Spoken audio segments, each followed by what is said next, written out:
오늘 천사의 얼굴이라는 제목으로 함께 말씀을 나누려고 합니다. 오늘 그 6장 8절에서 15절까지 말씀인데요. 8절에 보면 이렇게 나오죠. 스데반이 은혜와 권능이 충만했고 큰 기사와 표적을 민간에 행했다.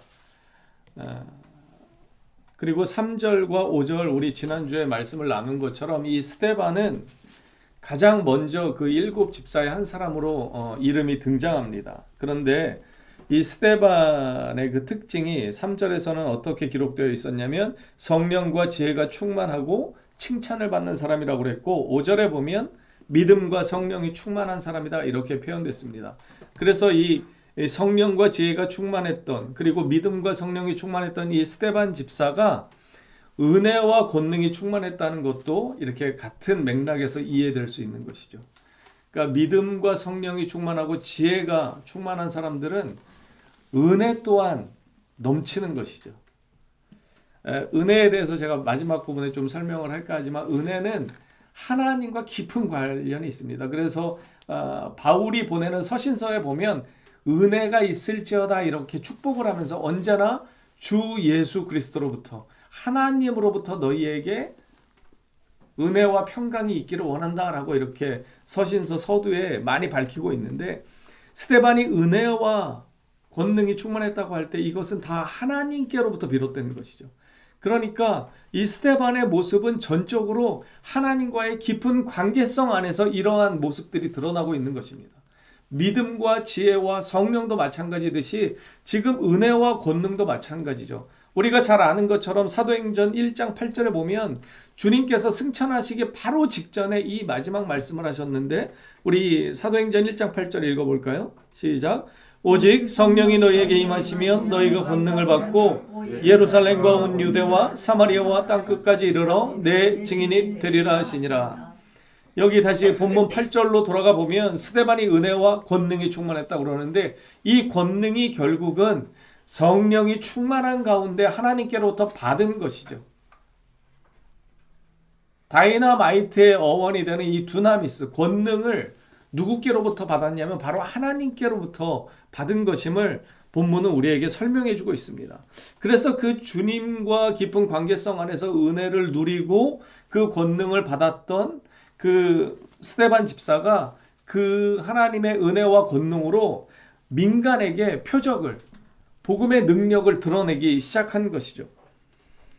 그랬더니 우리 9절에 이야기한 것처럼 자유민들, 구레네인, 알렉산드리아인, 길리기아, 아시아에 온 사람들 이 여러 부류의 사람들이 있는데 지역적으로도 상당히 넓은 지역에서 온 사람들입니다. 그리고 이 사람들은 좀 크게 보면 헬라파 유대인들이라고 할 수 있죠. 그리스계 쪽 속에서 그 헬라 말을 쓰는 언어 습관을 가진 사람들 중에서 유대교로 들어온 사람들입니다. 그러니까 아직 기독교인은 아닌 것이죠. 유대인으로 남아있는 사람들인데 그 사람들과 더불어 논쟁했다고 하는 것은 이 유대인들을 대상으로 스데반 집사가 예수 그리스도의 복음을 선포했다는 것을 알 수 있습니다. 그러다 보니까 유대인과 이 복음 간에 이 대립되는 정점이 있죠. 그것이 무엇이냐면 바로 예수 그리스도가 누구이신가 하는 것입니다. 기독론에 관한 것이죠. 예수님은 그들의 입장에서는 지금 십자가에 못 박아 죽였습니다. 그러니까 예수는 이단의 대표적인 우두머리죠. 그런데 스데반 집사가 지금 어떻게 합니까? 하나님의 은혜 안에서 복음을 증거하는데 예수님이 누구라고 증거했을까요?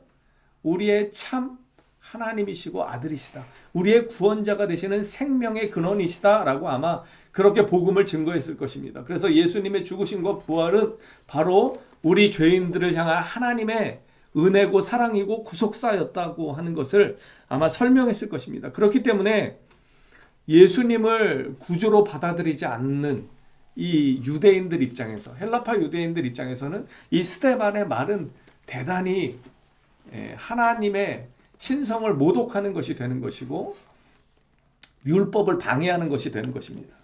그래서 그럼에도 불구하고 말을 하는데 논쟁을 하는데 당해낼 수가 없는 거예요. 왜요?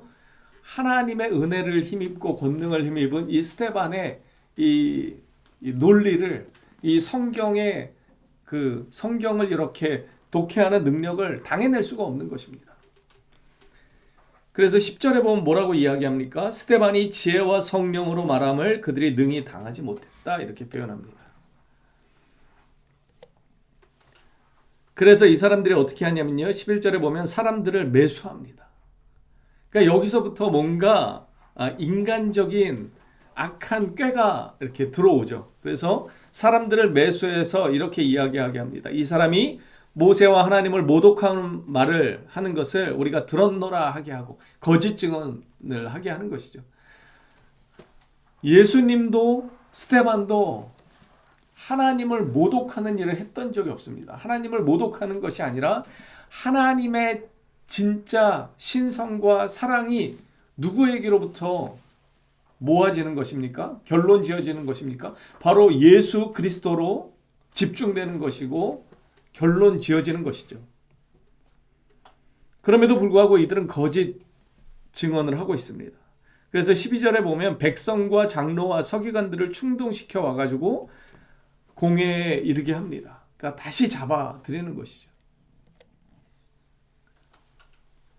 여기서 이 12절에 보면 백성과 장로와 서기관들을 충동시키는 이유가 여러 가지가 있겠지만 이 사람들이 종교 지도자들이기 때문에 그리고 율법을 사수하는 입장에 있었던 사람들이기 때문에 그들을 데리고 와야 이 스데반을 공격하기에 훨씬 더 수월했을 것입니다.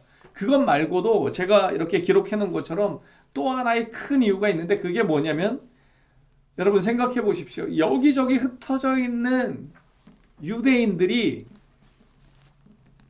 6월절이 되면 어디로 모이죠? 예루살렘 성전으로 모입니다. 이들이 그냥 옵니까? 빈손으로 옵니까? 아니죠. 그러니까 주님 앞에 드려야 될 제물을 가지고 와야 되는데 너무 멀리서 오니까 양이나 뭐 이런 걸 가지고 올 수가 없잖아요. 그러니까 너무 거쳐요. 그러니까 돈을 가지고 오죠. 그러면 어떻게 하죠? 성전에서 그것을 바꿔줍니다. 성전에서 쓰는 그 돈으로 바꿔주고 그 환전한 돈을 가지고 또 그 성전 근처에서 재물들을 파는 장사꾼들이 있습니다. 그럼 그 재물을 사는 것이죠.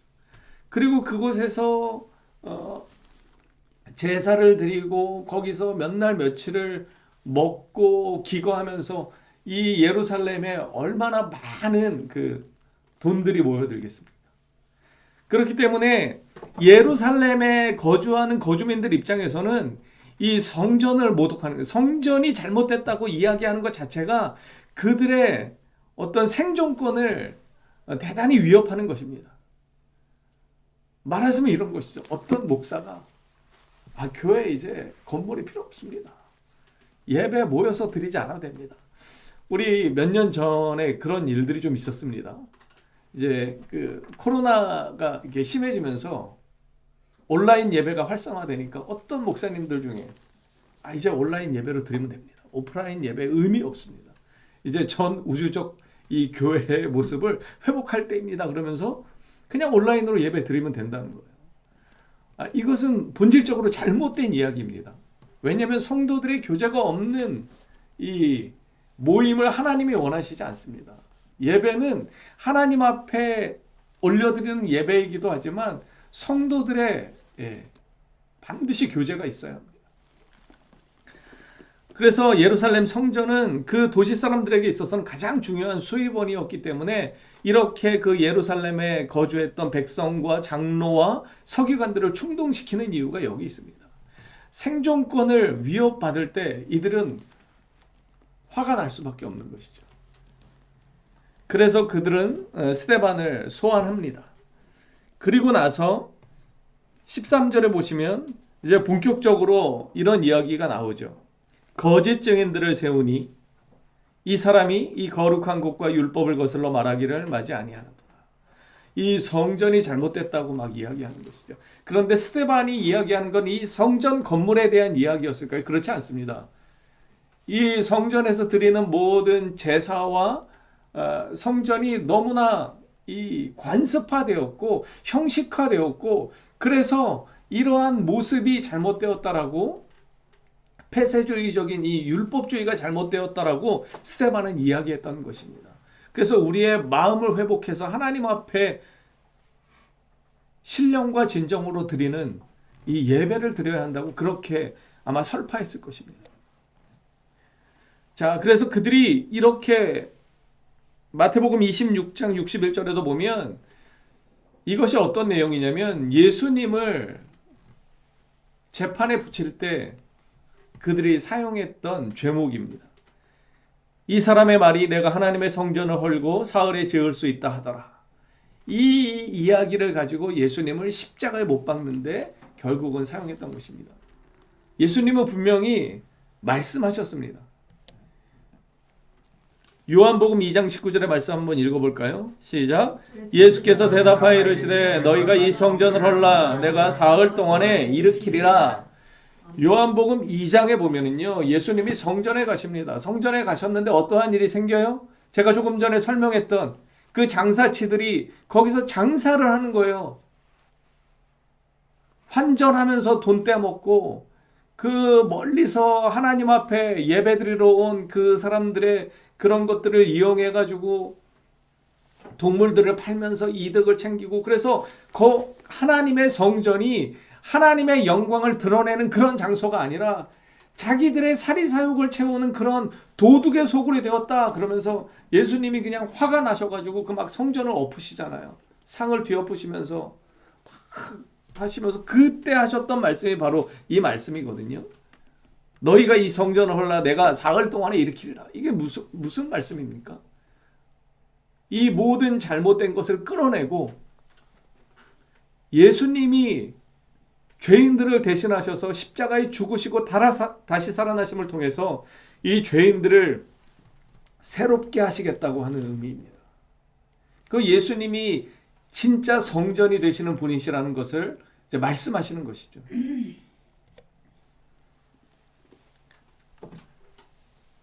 예수님은 자신이 십자가의 죽으심을 통해서 우리로 하여금 진짜 주님 안에서 자유롭게 드리는 예배가 어떠한 것인지, 감격과 기쁨에 겨워 드리는 예배가 어떤 것인지, 그리고 성전이 되어주셔서 우리로 하여금 다시금 새 생명을 얻게 하시는 것, 이것을 설명한 것입니다.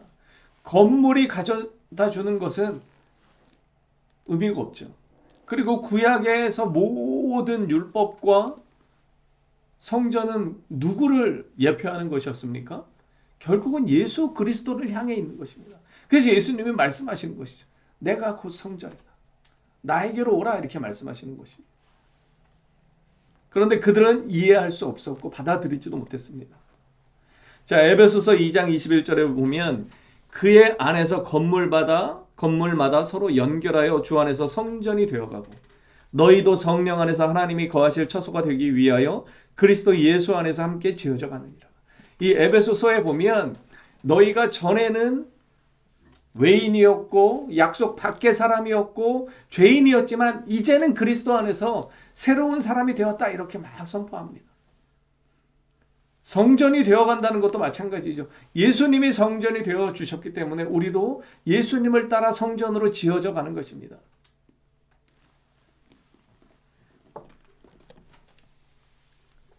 그런데 오늘 이 본문의 마지막 절 보면 이렇습니다. 함께 읽어볼게요. 시작. 공회 중에 앉은 사람들이 다 스데반을 주목하여 보니 그 얼굴이 천사의 얼굴과 같더라.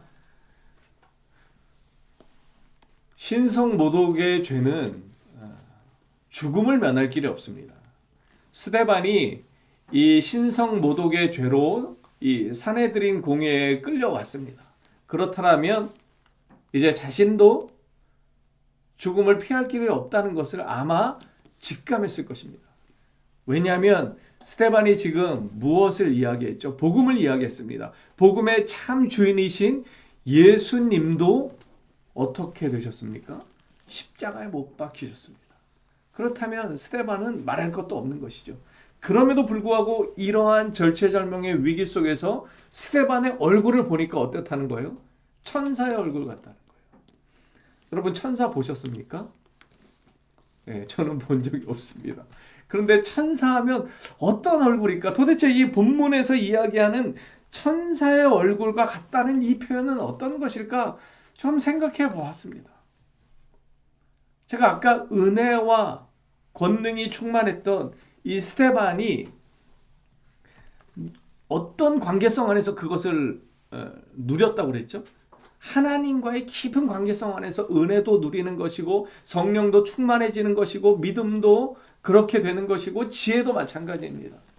믿음과 지혜와 성령 그리고 은혜가 충만하다고 하는 것은 하나님과 깊은 관계 안에 있는 거죠. 하나님과 정말 밀접한 관계성 안에서 하나님의 그 놀라운 사랑을 힘입고 그 사랑 때문에 기뻐하고 만족해하는 것. 예전에 복음 선거 중에 그런 거 있죠. 사람을 보며 세상을 볼 때 만족함이 없었네. 그렇지만 주님을 볼 때 나는 만족하였네. 이게 어떤 의미일까요?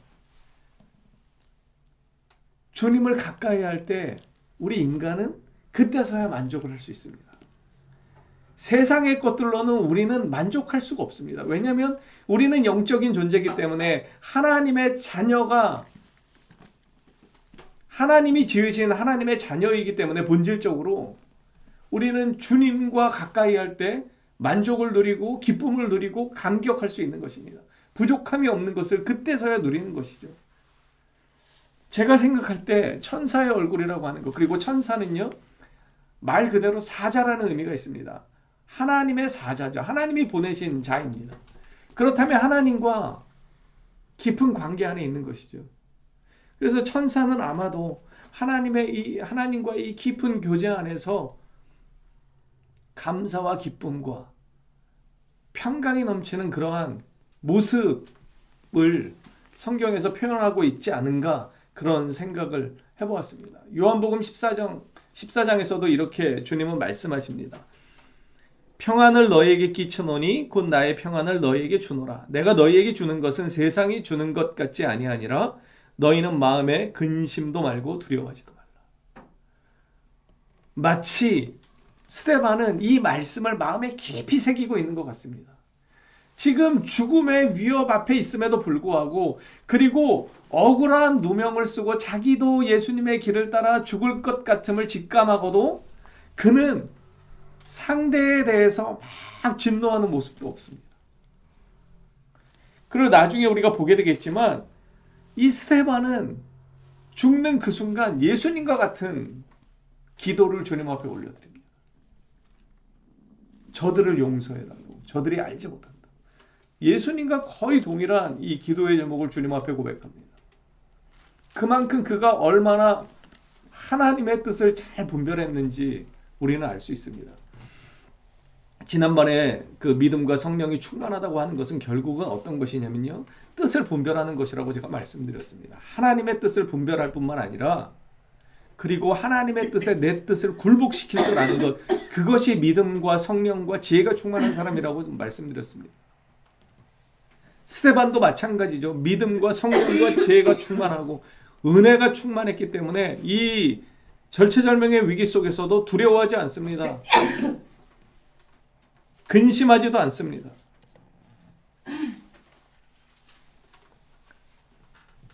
시편 80편 19절의 말씀은 이런 말씀이 있습니다. 만군의 하나님 여호와여 우리를 돌이켜주시고 주의 얼굴의 광채를 우리에게 비추소서. 우리가 구원을 얻으리이다. 하나님 우리를 돌이켜주시고 주님의 얼굴의 광채를 우리에게 비춰달라. 우리를 바라봐달라. 우리를 기억해달라. 이렇게 시편 기자는 구하고 있습니다.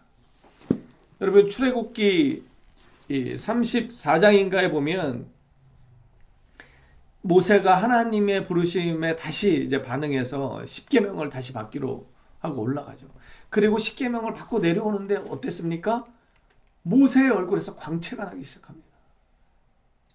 사람들이 결국은 이 모세의 얼굴에서 광채가 나는 것이 두려워가지고 어떻게 하냐면요. 자기들의 얼굴을 수건으로 가립니다. 그런데 이 광채가 결국은 어디로부터 온 것이죠? 하나님께로부터 온 것이죠. 모세가 그랬던 것처럼 그리고 오늘 본문에 등장하는 스데반이 그랬던 것처럼 그 얼굴이 천사와 같이 광채가 났다고 하는 것은요, 주님과 깊은 교제 가운데 주님이 주시는 참된 만족을 누리고 기쁨을 누리고 감격을 누리는 얼굴의 모습이 아닌가, 그런 생각을 해보게 되었습니다. 그렇기 때문에 이것을 너무나 잘 아는 스데반은 죽음의 위기 앞에서도 자신이 하나님의 얼마나 큰 사랑을 힘입은 자인지를 아는 것이죠. 여러분, 은혜는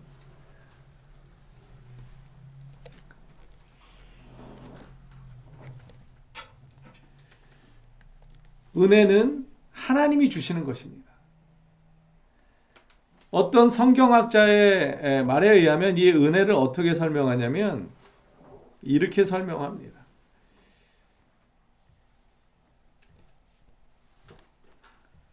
하나님의 우리를 향하신 끝없는 무한한 자의적인 하나님의 사랑.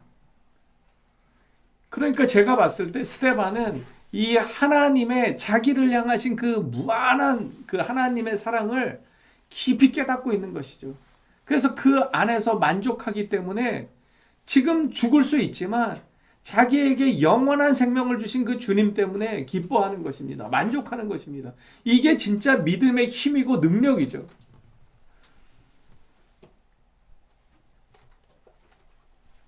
그런데 참 쉽지 않죠. 우리는 왜 그렇게 쉽지 않을까요? 우리는 주님의 이 은혜를 자꾸 잊어버립니다. 세상을 살다 보면 주님께서 주신 이 놀라운 은혜를 자꾸 망각합니다. 그리고 내 앞에 펼쳐지는 작은 일들에 막 일희일비하죠. 누군가 나를 비난하거나 욕하거나 이것 때문에 막 너무 상처를 받습니다. 하지만 스데반은 어떻게 했습니까? 이 죽음의 위협 앞에서 내가 받은 사랑이 어떠한 것인지, 내가 왜 지금 이 자리에 서 있는지를 분명히 알고 있었습니다. 그래서 영원히 살아가는 그 영원한 생명을 지금 이 위기 속에서도 누리는 것이죠. 그래서 주눅들지 않는 것입니다. 무섭지도 않은 것입니다. 여러분, 제가 천사의 얼굴에 대해서 잠깐 설명했는데 부끄럽지만 제 개인적인 얘기를 좀 하겠습니다. 제가 작년 6월 18일 수요일에 수술을 받았잖아요. 그리고서 이제 저 와이프하고 병실이니까 한 층이 달라가지고 통화만 했습니다. 통화만 해서 제가 바로 다음 날부터 여러분의 그 기도의 덕택으로 수술하고 바로 다음 날부터 걷기 시작했어요. 간호사들이 놀랄 정도로 열심히 걸었어요. 근데 되게 아프더라고요. 그래서 무리를 했는지 한 이틀째 됐을 때 열이 막 38도, 39도까지 나가지고 좀 고생을 했는데, 그럼에도 불구하고 그냥 계속 낮이 되면 걸었어요. 걷다가 제가 이제 그 와이프랑 통화하면서 약속을 했어요. 제가 이제 월요일 날 퇴원을 하는 걸로 이렇게 예정이 되어 있었기 때문에 토요일 날 내가 가겠다. 병실을 찾아가겠다. 제가 약속을 했어요. 그 약속을 지키기 위해서 제가 그냥 걸었어요. 막 허리가 막 이렇게 아프고 막 그래도 그냥 열심히 걸었어요. 그래서 다행히 토요일 날 좀 되니까 그 금요일까지 엄청 아프더라고요. 목요일 날 좀 괜찮았었는데 그게 무리가 됐든지 금요일 날 막 너무 더 힘들고 열도 났는데 다행히 토요일 날 아침에는 좀 가벼운 거예요. 그래서 제가 아침 딱 먹고 산책 안 하고 그날은 바로 이제 아침 먹고 이렇게 바로 병실로 이제 걸어 내려갔어요.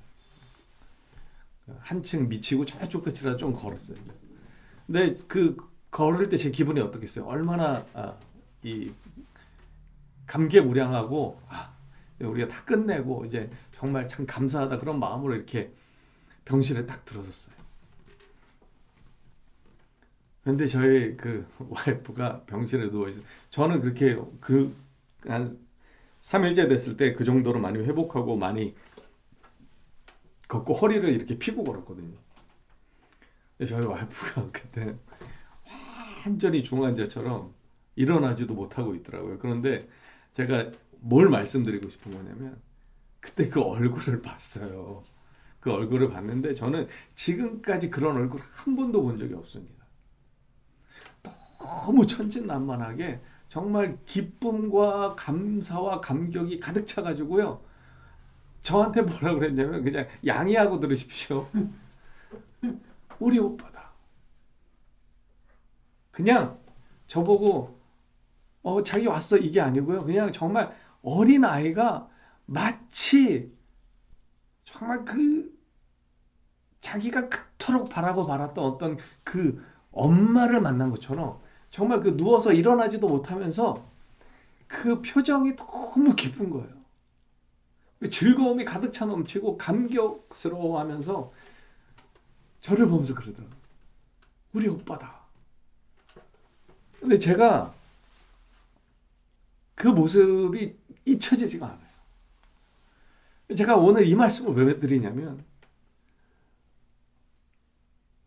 이 본문을 묵상하고 준비하면서 스데반의 얼굴이 그러지 않았을까 이런 생각을 하게 됐습니다. 내가 그토록 사랑하고 바라고 갈구하던 그 주님과 더 깊은 관계성 안에서 주님을 더 깊이 누리고 경험할 때 지금 당장 죽을 수 있는 위기 가운데 있지만 주님의 그 놀라운 사랑을 힘입는 거죠. 그분이 나를 끝까지 책임지실 것을 알고 그분과 가까이 가는 이 여정을 통해서 아마 스데반은 그 죽음을 이길 수 있는 그 힘을 얻지 않았을까 이런 생각을 해보게 되었습니다. 그래서 그 힘들고 어려운 와중에도 주님을 바라보면서 그가 만족했을 것이고 감사했을 것이고 감격스러워했을 것이다 라고 하는 그러한 생각을 해보게 되었습니다. 여러분 우리가 정말 주님을 스데반처럼 주님만이 나의 생명이 되시고 구원자가 되시고 나의 모든 것이 되시는 분이심을 우리가 정말 고백하고 그리고 나의 이 땅에서의 삶뿐만 아니라 영원한 생명을 위해서 그분의 모든 것을 버리시고 나를 위해서 희생하셨다는 그분의 사랑을 힘입게 되면 우리는 이 땅에서 조금 부족해도 이 땅에서 좀 억울해도 그것을 참아낼 믿음의 은혜와 능력이 우리에게 회복될 것 같습니다. 여러분 오늘 천사의 얼굴이라고 하는 이 제목인데요. 스데반이 어떻게 이 천사의 얼굴을 하게 되었는지를 좀 깊이 묵상하시고 정말 우리가 죽음을 뛰어넘고 고난을 뛰어넘는 이 믿음을 회복해서 우리의 이 모습을 통해서 복음을 증거하고 고백하는 우리가 되기를 간절히 소망합니다.